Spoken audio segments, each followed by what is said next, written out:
31살 조이는 늘 하던 대로 쿠피스라고 불리는 산책로에서 산책을 하고 있었습니다. 한참을 그렇게 혼자 걷고 있었는데 뒤에서 인기척이 들립니다. 후디티를 입은 남자가 20m 떨어진 그녀의 뒤에서 같은 방향으로 바지 주머니에 손을 넣고 걸어오고 있었습니다. 왠지 모를 오싹한 느낌의 조이는 더욱 빨리 걸었지만 그에 맞춰 뒤에 따라오는 남자도 빨리 걸었습니다. 둘 사이의 간격이 좁혀지고 있다고 느껴지자 공포감이 엄습해옵니다. 그녀는 전력 질주로 달려서 걷고 있는 다른 무리의 사람들을 발견하고 안심합니다. 그녀가 뒤를 돌아봤을 때 그 남자는 재빨리 다른 방향으로 뛰어가고 있었습니다. 숲으로 달려간 남자는 나무 뒤에 숨어서 다른 여자가 오기를 기다립니다. 조이는 그날 자기가 얼마나 운이 좋았는지 그때는 몰랐습니다.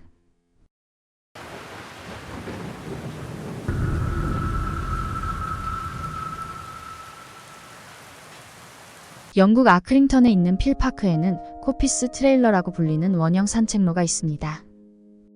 우거진 나무숲과 탁 트인 들판이 혼합되어 있어서 하이킹, 달리기, 걷기로 인기 있는 산책로입니다.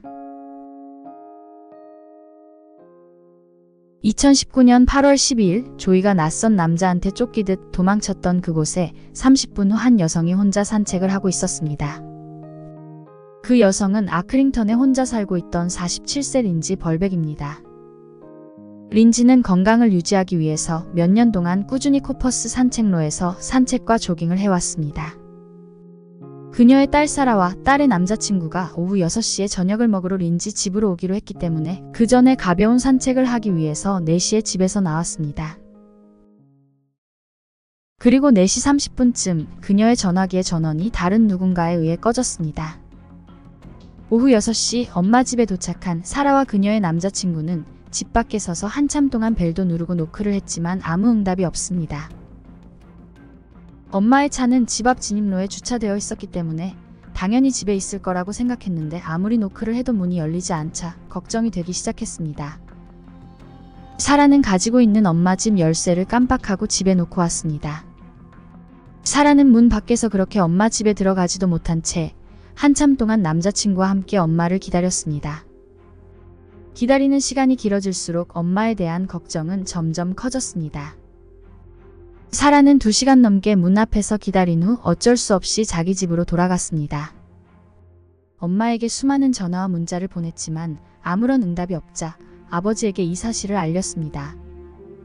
오후 11시 45분 사라와 아버지는 열쇠를 가지고 린지 집으로 왔습니다. 문을 열고 들어가서 집안을 둘러봤지만 모든 것이 평상시와 같았으며 이상한 점을 발견하지 못했습니다. 그냥 린지만 감쪽같이 사라졌습니다. 새벽 12시 11분에 린지의 전 남편인 팀은 경찰에 실종 신고 전화를 했습니다. 수사는 아침부터 시작되었습니다.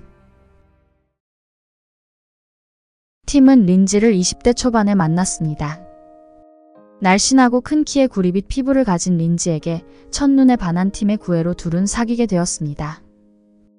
그리고 3년 동안 행복한 연애를 한 후 1998년 결혼을 했습니다. 2000년 6월에는 아들 스티븐이 그리고 2002년 10월에 딸 사라가 태어났습니다. 린지 벌백은 라이트닐이라는 특수학교에서 보조교사로 일하고 있었습니다. 그녀는 다른 사람들을 돕는 것을 좋아했으며 올바른 교육은 누군가의 삶을 더 좋게 바꿀 수 있다는 사명감을 가지고 일했습니다. 부부는 두 아이들이 성인이 되어 독립한 후 합의 하에 이혼을 해서 20년 결혼 생활을 끝냈습니다. We kind of drifted apart. What I wanted in life and what Lindsay then wanted in life were two different things. The conclusion was we'd split and get divorced. 비록 그들은 이혼을 하고 각자의 삶을 살고 있었지만 서로 가까운 곳에서 살면서 중요한 가족 행사에는 항상 모였으며 친구처럼 지냈습니다. 그리고 팀은 평소에 전처인 린지가 자기를 필요로 하면 기꺼이 와서 도와줬었던 것처럼 이번에도 린지를 찾기 위해 적극적으로 먼저 움직였습니다. 2019년 8월 13일 경찰은 그녀의 집에서부터 필파크 주변을 중심으로 본격적인 수사를 착수했습니다. 린지 실종 소식을 들은 많은 사람들이 그녀를 찾기 위해 필파크에 모였습니다. 조를 나눠서 넓은 지역을 수색했으며 랭캐셔주 소방관과 구조팀도 수색을 위해 동참했습니다. 그리고 경험이 많은 자원봉사자들이 체계적으로 수색 계획을 짜는 등 린지를 찾기 위해 많은 사람들이 나섰습니다. 심지어 드론과 헬리콥터까지 동원되었으며 소셜미디어에 린지 실종에 대해 올리면서 많은 사람들의 관심을 끌었습니다. 경찰은 그녀의 마지막 모습을 담은 CCTV 영상을 TV에 공개했습니다. 많은 사람들이 린지가 무사히 돌아오기를 간절히 바랬지만 안타깝게도 아무런 흔적을 발견할 수 없었습니다. 린지가 실종된 지 2주가 지난 어느 날 파키슨이라는 남성은 아크링턴 묘지에서 개를 산책시키고 있었습니다. 갑자기 개가 나무가 우거진 곳을 향해 달려나가면서 그는 목줄을 놓쳤습니다. 파키슨은 개한테 돌아오라고 여러 번 소리쳤지만 아무 소용이 없었습니다.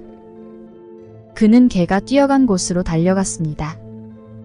개는 어느 수풀의 머리를 박고 냄새를 맡고 있었습니다. 파키슨은 개의 목줄을 잡아 당기면서 수풀에서 나오는 악취의 얼굴을 찌푸렸습니다. 그는 낙엽으로 덮여있던 투명한 비닐에 쌓여있는 알몸의 시체를 발견하고 놀라서 뒤로 자빠졌습니다. 2019년 8월 24일 오후 7시에 린지 벌백이 시체로 발견되었습니다. 린지 실종 사건을 살인 사건으로 공식적으로 전환해서 본격적인 수사를 시작했습니다.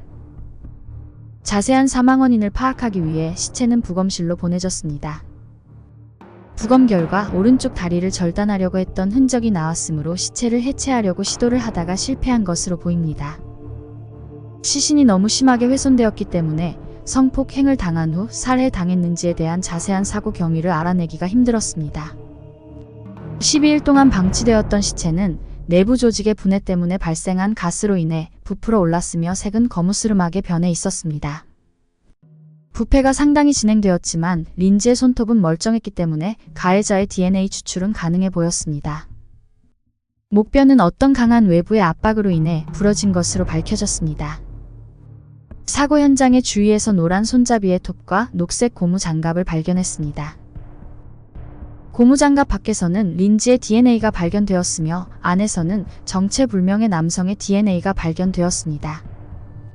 실종 당일날 린지가 신었을 것으로 추정되는 그녀의 운동화는 파란 봉지 안에 들어있었습니다.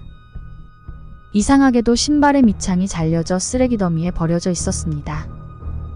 그리고 파란색 쓰레기통이 사건 현장 근처에 버려져 있었고 그 안에는 린지의 머리카락이 발견됐습니다. 여느 살인 사건과 마찬가지로 가족들이 먼저 조사를 받고 신문을 받았습니다. 경찰은 린지와 얼마 전에 이혼한 전 남편인 팀을 유력한 용의자로 보고 먼저 조사했습니다.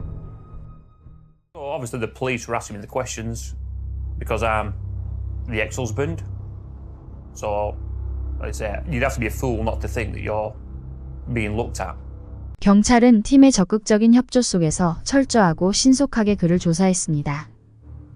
팀은 린지를 해할 동기도 없었으며 무엇보다 그의 알리바이는 확실했기 때문에 혐의에서 깨끗하게 벗어났습니다. 한편 많은 양의 CCTV 영상을 검토한 결과 카메라가 포착한 상당히 충격적인 장면들을 발견합니다. 사라가 엄마 집 앞에서 남자친구와 함께 문을 두드리면서 엄마 이름을 한참 부르고 있었던 8월 12일 6시 30분쯤에 한 젊은 남자가 공원에서 나와서 벌리로드에서 빠른 걸음으로 걷고 있었습니다. 그 사람은 혼자 산책하고 있던 조이라는 여자 뒤를 쫓아갔었던 그 수상한 남자였습니다. 그 남자는 마치 산책이나 달리기 외에 격렬한 무언가를 한 것처럼 지퍼가 반쯤 열린 그의 후디티 안에는 아무것도 안 입어서 가슴이 드러나 있었으며 바지 무릎은 젖어 있었습니다. 그 후 같은 날 그의 수상한 행적은 벌리로드에 설치돼 있던 CCTV에 여러 번 더 찍힙니다. 20분 후 6시 55분에 가방을 메고 지나가는 모습이 찍혔으며 8시 28분에 파란 쓰레기통을 뒤로 끌고 5분 거리에 있는 공동묘지 쪽으로 가는 모습이 찍혔습니다. 공동묘지를 횡단하면서 걷고 있는 모습입니다. 그리고 가져갔던 쓰레기통은 온데간데 없이 빈손으로 집으로 돌아가고 있습니다.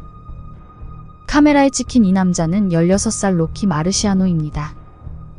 그의 부모는 유명한 권투 선수의 이름을 따서 그의 이름을 지었습니다. 그는 부모와 5명의 형제 자매들과 아크링턴에서 살고 있었습니다. 로키는 농장에서 닭을 돌보는 일을 도왔으며 컴퓨터 게임을 좋아했습니다. 그는 경증 자폐 스펙트럼을 진단받았으며 학습 능력이 많이 떨어졌기 때문에 고등학교에서 특수 수업을 듣고 있었습니다. 다른 사람들의 감정을 공감하고 자신의 감정을 표현하는데 어려움이 있었으므로 남들과 정상적인 관계를 유지하는 것이 힘들었습니다. 그의 학교 선생님들은 로키가 조용하고 내성적이며 한 번도 학교에서 문제를 일으킨 적이 없었다고 말합니다. CCTV에 찍힌 그의 모습들은 당황하거나 흥분한 모습은 보이지 않았으며 아무 짓도 하지 않은 사람처럼 매우 침착하게 걷고 있는 것처럼 보였습니다. 조사 결과 로키와 린지는 5분 거리에 살고 있었지만 서로 모르는 사이였습니다. 로키의 부모는 얌전하고 조용한 자기 아들이 그런 짓을 했을 리 없다고 주장하며 억울함을 호소했습니다.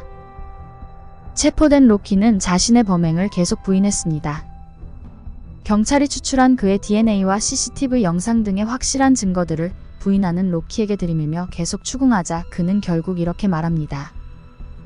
사건 당일 로키는 코피스 산책로를 걷다가 낯선 남자를 만났고 그 정체불명의 남자는 로키가 시체를 처리해주면 대가로 그에게 돈을 주기로 약속했다고 합니다.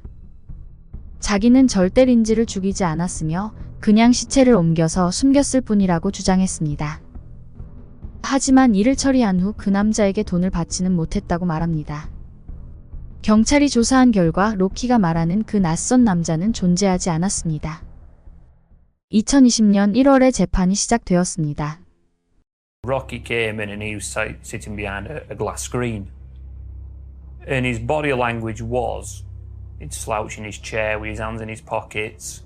To me, it was just like he were going through a routine. He knew what was going to be the outcome. We hated being in the same room as him. The hatred we felt for him. 로키 변호인 측은 그가 어떤 남자의 부탁으로 시신을 숨겼을 뿐이며 그가 자폐증을 진단받고 IQ가 낮다는 이유로 범죄의 심각성을 인지하지 못하고 있다며 무죄를 주장했습니다. 그럼에도 불구하고 배심원들은 단 4시간 만에 로키에게 유죄를 판결했습니다. 로키는 있지도 않은 사람을 만들어 가면서까지 거짓말을 해서 자기의 범죄를 감추려고 했습니다. 로키는 자기가 저지른 살인이 얼마나 나쁜지 인식하고 있으며 그리고 자기가 무엇을 했는지 정확히 알고 있다며 판사는 로키에게 린지 살인 혐의로 16년 후에 가석방이 가능한 무기징역을 선고했습니다.